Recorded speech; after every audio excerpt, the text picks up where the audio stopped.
Live from the slightly twisted deck bar, it's the Poojie Podcast with Justin Lemie.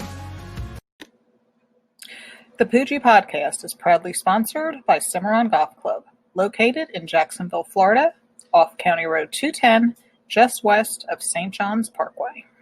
What is going on, everybody? Thank you for tuning in to episode 39 of the Poojie Podcast. It amazes me that we are already to episode 39, one shy of episode 40. Wild to think all the way back to when this first began back in early April. But look how far we've come. If you're with us on Instagram, you've seen a lot more content than just the podcast, from PoojieParlay picks to some behind-the-scenes things that I've posted on there as well. If you're watching on YouTube right now, be sure to subscribe and hit the notification bell to get all the new episodes as soon as they are released. And if you're listening on Spotify, Apple, iHeart, or any of the other podcast streaming services, be sure to check out the YouTube channel as well to see some of the cool video elements in these episodes. But anyways, it is Thursday. Round one of the BMW Championship is underway up at Olympia Fields. If you watched my PoojieParlay video from last evening, Justin Thomas, Matthew Wolff, and Russell Henley were my picks. And they're not doing too hot right now. Justin Thomas is even, Wolff is +1, and Henley's +3. But in my defense, only 8 players are currently under par. The leader is at 2 under. This is far and away completely different than what Dustin Johnson was doing last week at the Northern Trust. I don't know if I've ever seen something so interesting as there being a potential that no players finish under par through the first round of the tournament. I mean, it is a playoff event, but who would have thought it would be this difficult? Now, it could be multiple factors weighing into this. Is it the constant golfing over the past 3 or 4 months for these guys? Is it finally catching up to them? Is it the lack of experience at this course? A lot of people that watch golf or play golf, just casual fans of the sport, look at these PGA Tour golfers and say, man, they have it made. They are loving life. They get to play golf every weekend. But at some point, like any other job, it has to take a wear on your body. The wear and tear, it takes a toll. It's tough to do. If you go out and try and play 4 consecutive rounds, 4 consecutive days, I'd be hard-pressed to say I could do that and enjoy it, let alone walking all 72 strokes, hopefully, or 18 holes, 72 holes throughout the tournament. It's tough to do. Is it catching up to these guys? This course is 7,300 yards and only a par 70, which makes it one of the longest courses on the tour that they'll play this season. Obviously a shortened season, but it's going to be interesting to see if anyone can get their act together going into the weekend. Now, the last time this course was used on the PGA Tour, if I'm not mistaken, I think was 2003. I think Jim Furyk won the U.S. Open at this course. So not too much experience at this course. A lot of the experience is going to come from the younger guys that played here in college. But it's fun because it makes it feel like these guys are weekend, everyday golfers. You're not seeing those low scores, 6 or 7 under. Looks like the leader at the end of today is going to be at 69 or 70 at minimum. So we're looking at a 1 under or a 2 under potential for the leader after round 1. Currently sits Mackenzie Hughes. Going to be fun to watch moving forward. In the NHL world, we are in the thick of round 2, and I'm excited for the NHL playoffs as well. Every single series, each team has lost at least 1 game. 2 series are sitting at 2-1. 2 series are sitting at 1-1. The Canucks won a game against the Golden Knights, which I'm not too sure many people were expecting, but after watching the way the Canucks played in that Game 6 versus the Blues and Game 2 versus the Golden Knights, they have a lot of confidence right now. I'm not sure any team in the NHL wants to play the Canucks, but it's looking the same on the other end of the NHL with the Tampa Bay Lightning, which we will be talking about in this episode, the NHL Stanley Cup midway point, recap round 1, looking forward through round 2 and beyond. The Lightning winning 7-1 yesterday against the Boston Bruins, just a complete dismantling of that team. Who knows if that's going to be the end of the Bruins? A loss like that can do one of 2 things. It can make a team rebound and be resilient, or it can just bury a team and just blow their chances moving forward. We'll see what the Bruins bounce back with in Game 4 on Friday. So a lot going on. The games today have been postponed. I reckon they will be made up tomorrow potentially. Looking forward potentially seeing all 4 series at 2-1 after Colorado came back and won Game 3. Now they're only down 2-1 versus the Dallas Stars. And then in the NBA world, still waiting for all of round 1 to complete itself.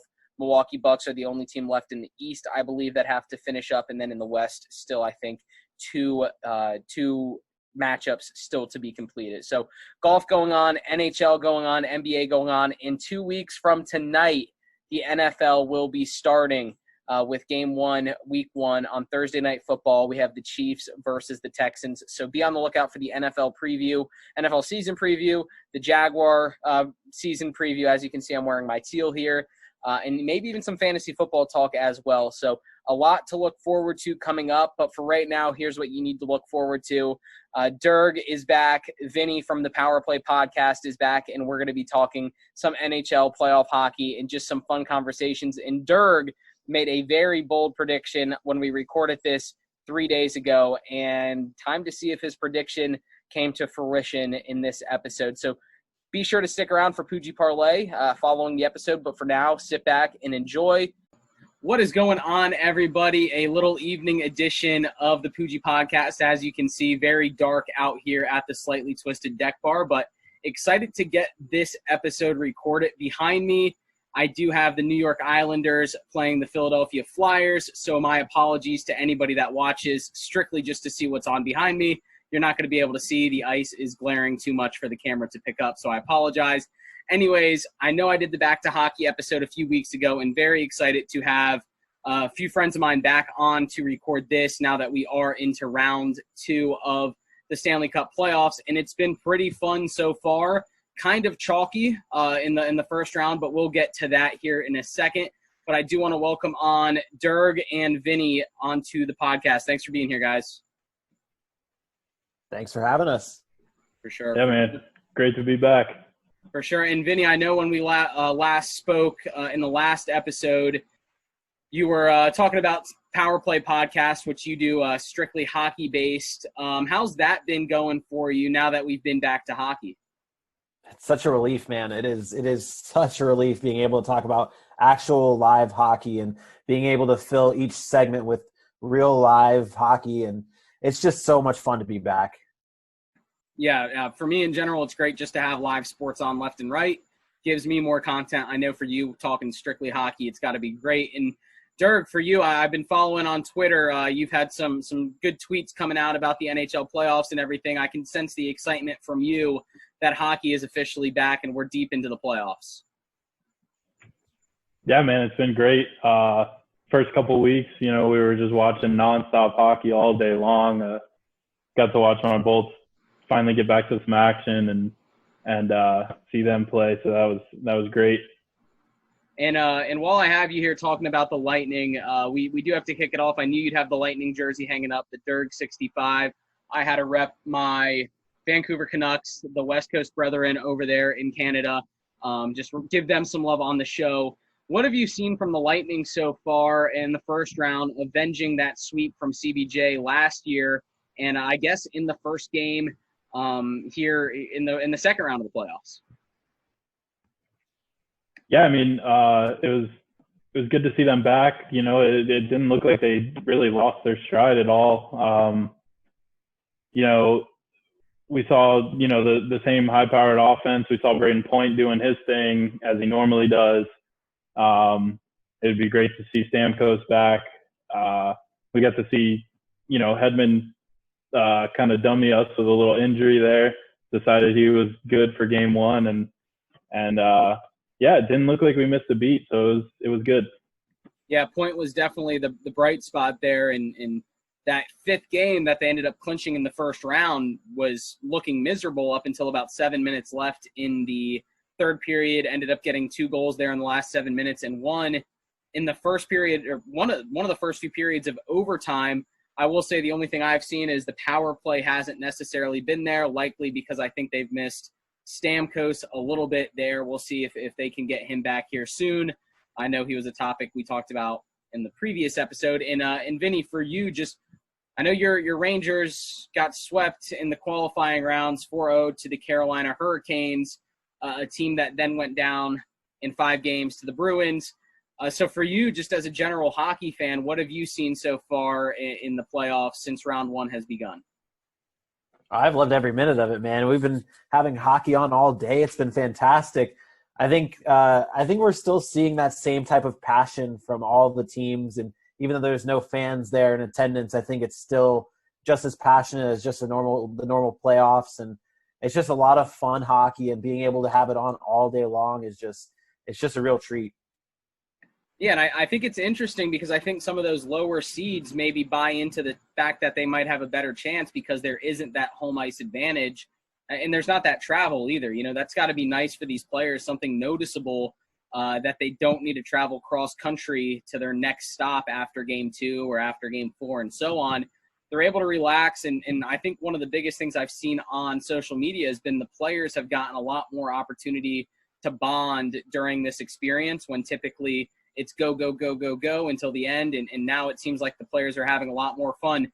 Durg, from your standpoint, from what you've seen on the ice, have you seen anything noticeably different, whether positive or negative? It looked like textbook Lightning hockey. You know, we didn't really see anything out of ordinary. You know, maybe if game 1's played at home, we don't go to 5 overtimes. But yeah, it doesn't look like they've missed a beat at all. I with the exception of not hearing fans go nuts and when there's blown calls or missed calls, booing the refs, you haven't really seen anything out of the ordinary for typical playoff hockey. Yeah, I mean, the one thing I missed on my end was round 1 had no game 7s, which game 7s are typically a lot of fun in any sport, specifically hockey. I thought that was kind of interesting out of all 4 of those matchups, or excuse me, 8 of those matchups. Am I right there? 8? Yeah, 8 of those matchups. There was no game 7. The deepest it went was to game 6.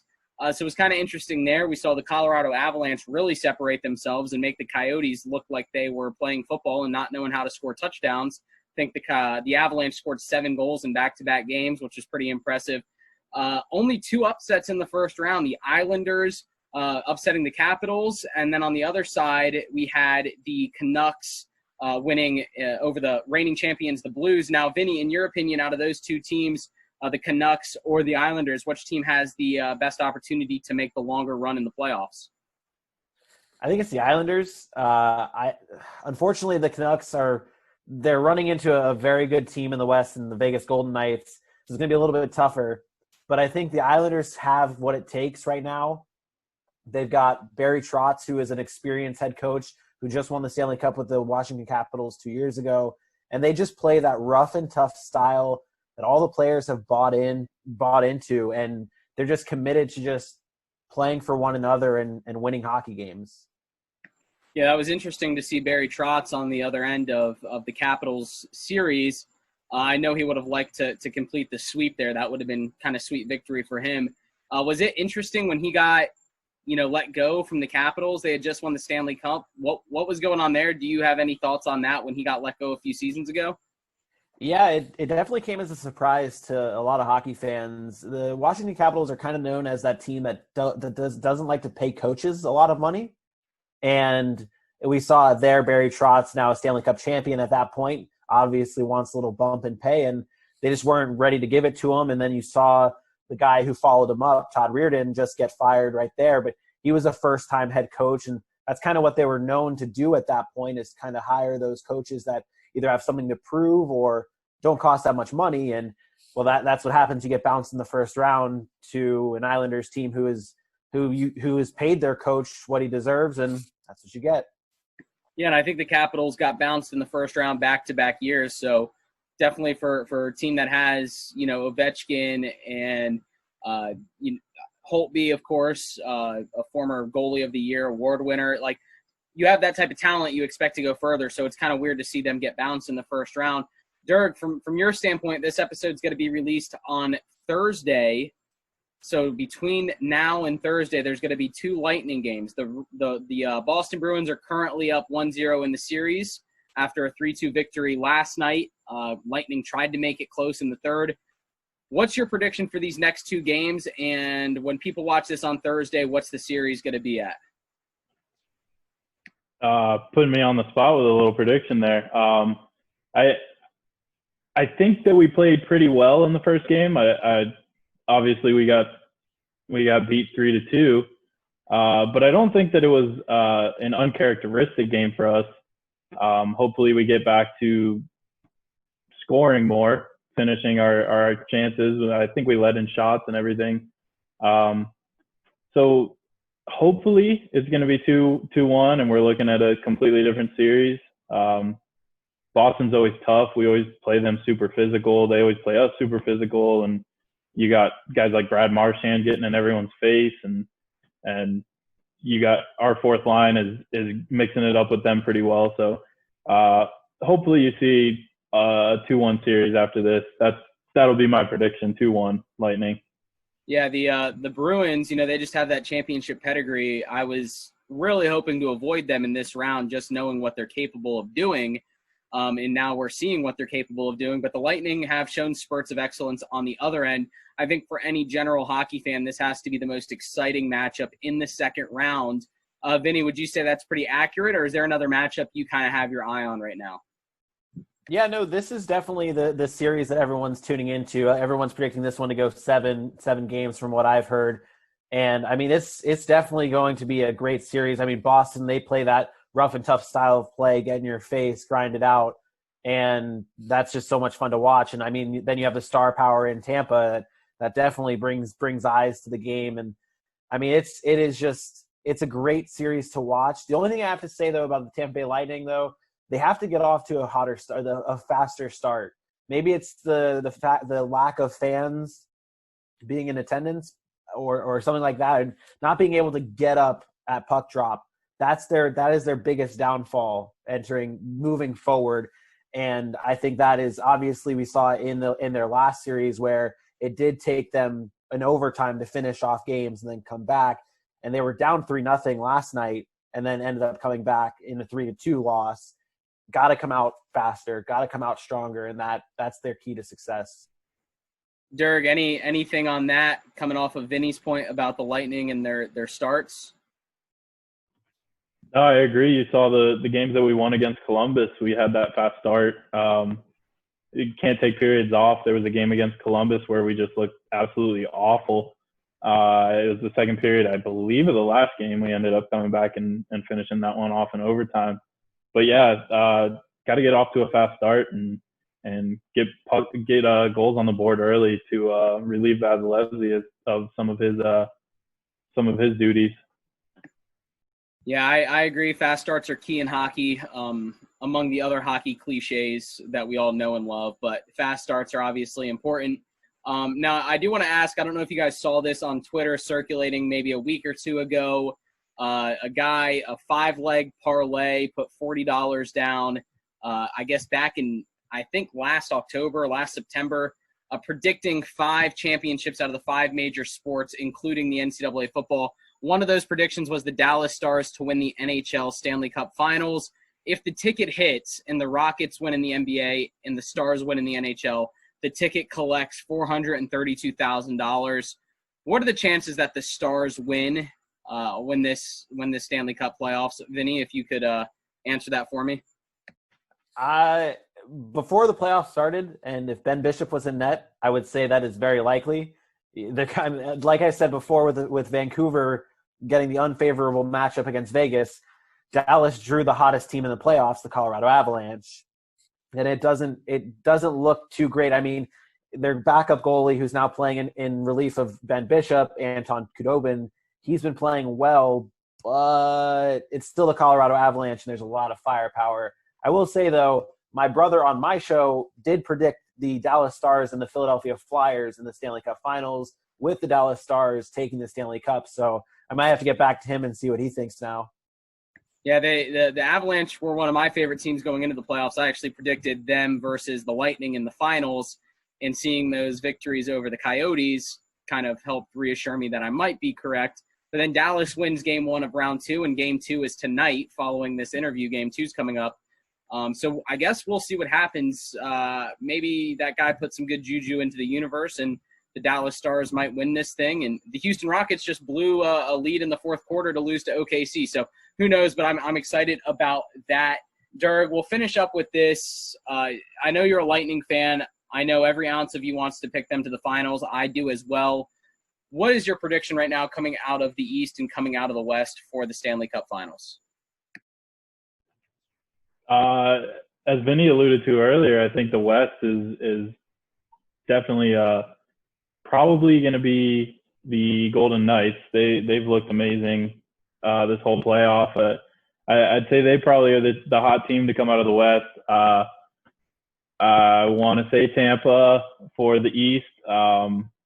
If we don't get it done, you start looking at head coaching changes and that kind of thing. So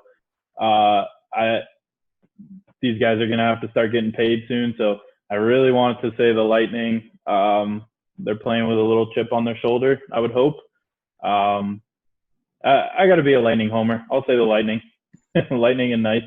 Lightning versus the Knights. I like it. And while I have you here real quick, on the Lightning, what player has been the biggest surprise so far this offseason for you? I know you mentioned Braden Point performing well, but we kind of somewhat expect that from him. Who would your biggest surprise be so far for the Lightning thus far in the playoffs? Maybe not so much in the playoffs, but in the regular season, we saw Anthony Cirelli really stepping it up and scoring a lot of goals, getting a lot of points. I'd say he's probably been the underrated player of the year for the Lightning. And Vinny, so same over to you. I mean, your team got bounced in the qualifying round. Don't need to mention it again, but it was 4-0 sweep to the Hurricanes. So I will mention it again. But I didn't have to, but it was a 4-0 sweep to the Hurricanes. So your unbiased opinion, being that your team's not in I'm sorry. It hurts, man. Just keep jabbing away. Yeah, no, but your unbiased opinion. You're giving us an extra game though. We got bounced in 3, and you guys almost in your first game against Columbus, you guys almost played as many games as the Rangers and the Carolina Hurricanes did. Just letting you guys know, you guys are 1 overtime away from actually matching the amount of time that the Rangers were in the playoffs. That's crazy when you break it down like that. That's insane. It's fantastic as a Ranger fan, and the fact that you have Kevin Shattenkirk and Ryan McDonough, a lot of former Rangers, and yeah, we like the draft picks, but I'm waiting to see where we go from here. No, but as for like the guys who have made the biggest impact, first starting with Tampa too, I think Tyler Johnson is a guy that has played really well just in game 1, especially. Patrice Bergeron on the Boston Bruins side is one of the best centermen in the NHL, and Tyler Johnson was matched up with him a lot in the faceoff circle, and Patrice Bergeron ended up having one of his worst games in playoff history for him, and I think that's a huge thing for Tyler Johnson and the Tampa Bay Lightning. I think the biggest star though from the playoffs so far has to be Carter Hart of the Philadelphia Flyers, the goaltender. Although he got pulled in one of the games against Montreal, he has bounced back so strong, and he's I think 23 years old. So I mean, he has been an absolute stud, and he's going to be the reason why the Philadelphia Flyers go to the Stanley Cup Finals. And they were talking in that series against the Canadiens that Hart grew up kind of idolizing Carey Price towards the beginning of Carey Price's career. So it was cool to watch them go toe to toe. And I think Carey Price had 2 consecutive shutouts, which followed. Preceding those 2 shutouts, I think the Canadiens won a 5-0 game against them. So there was 3 straight games where only one team scored, and he bounced back big for them. My shining star right now, being that I am rocking the Canucks, I got to give them some love here down on the East Coast. JT Miller, former New York Ranger, he's played very well. Former Lightning, if I'm not mistaken there. You guys got a first-round pick out of that. Yeah, he's been playing great for the Canucks. Maybe a little bit too much to overcome there for the Golden Knights, or in the Golden Knights, I should say. We'll see what they can do there. Their games continue tomorrow. But Vinny, your prediction right now for the Stanley Cup Finals? I got to go Vegas, Philly. I think Vegas has the experience. I think it's Vegas and Colorado in the Western Conference Finals, and I think that is going to be an incredible series. I think Vegas comes out on top because of the experience. They have Robin Lehner, who has a lot of experience being a top goaltender, and then Marc-Andre Fleury, a Stanley Cup winner, is their backup goalie. So with all that experience in Vegas, Vegas is going to the Stanley Cup Finals to meet the Philadelphia Flyers. You want a Stanley Cup winner? We might save that for another episode if you don't want to throw it out there yet. We'll save that. I don't want to commit to that wrong answer yet. Well, yeah, we'll give you some time. I was talking to some of the baseball guys on a previous episode. One of them said that he is 0 for 10 in baseball FanDuels over the last weeks of the season. So we're all about just wrong picks here, unless you're following PoojieParlay on Twitter. Then it's all hammer picks. So we're good there. We got all the good picks there on PoojieParlay. So I like it, guys. I appreciate all the feedback and all the good information on this season or on this playoff run. I'm hoping that we can see some more good hockey here in the next few weeks and enjoy it while we can. And I'm sure the next season will be here before you know it. So Vinny, you can enjoy some Rangers hockey sooner than you thought. Yeah, I'm looking forward to that. We have the first overall pick, so the future is bright in New York. I saw that. That's exciting. We'll see what happens. I guess there's a chalk number 1 overall pick. So maybe we have to discuss that at a future episode. So, but thanks again, guys. It was really fun, and we'll have to keep in touch. Yeah, man. Thanks for having me. Yeah, man. So again, thank you to Strings Sports Brewery for helping support the podcast. Love what they do over there. I say that time and time again.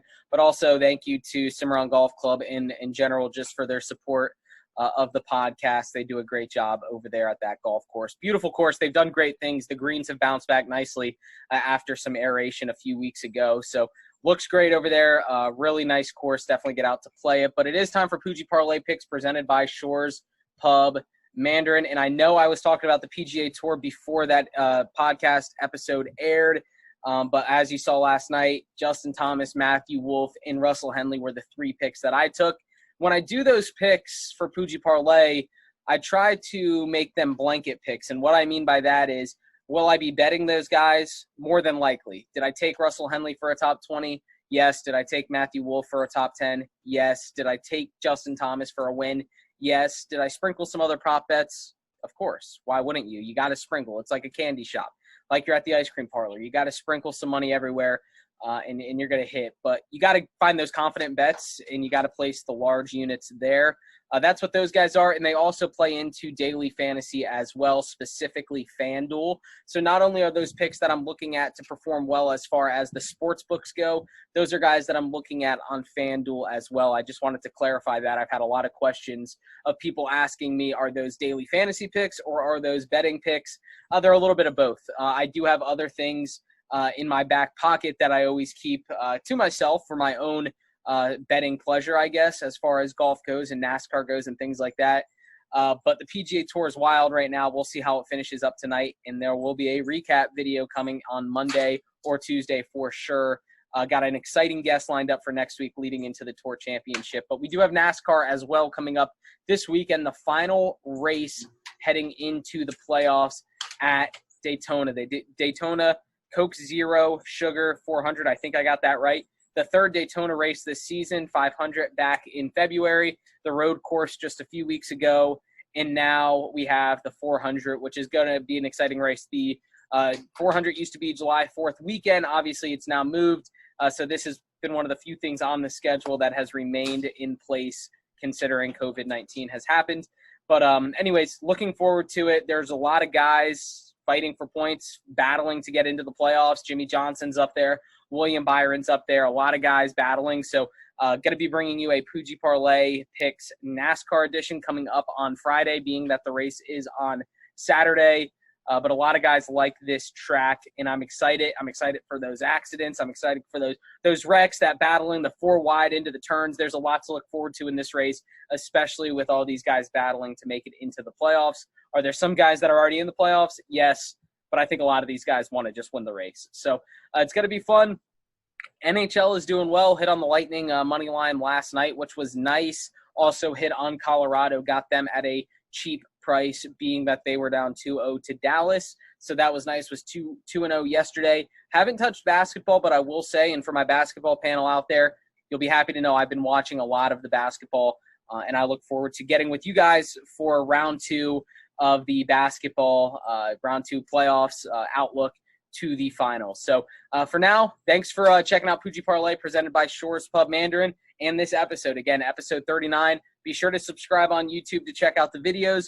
Be sure to follow and subscribe on Instagram to check out exclusive content as well as on all podcast streaming platforms if that's how you choose to listen to the Poojie podcast. But until next time, enjoy the rest of your Thursday. Have a great weekend and be on the lookout for more content in the next few days. Go make this world a better place. Take care. Be sure to follow our show on Spotify, Apple Podcasts, Google Podcasts, and other podcast streaming services, as well as subscribe to our YouTube channel to check out unique video elements for each interview.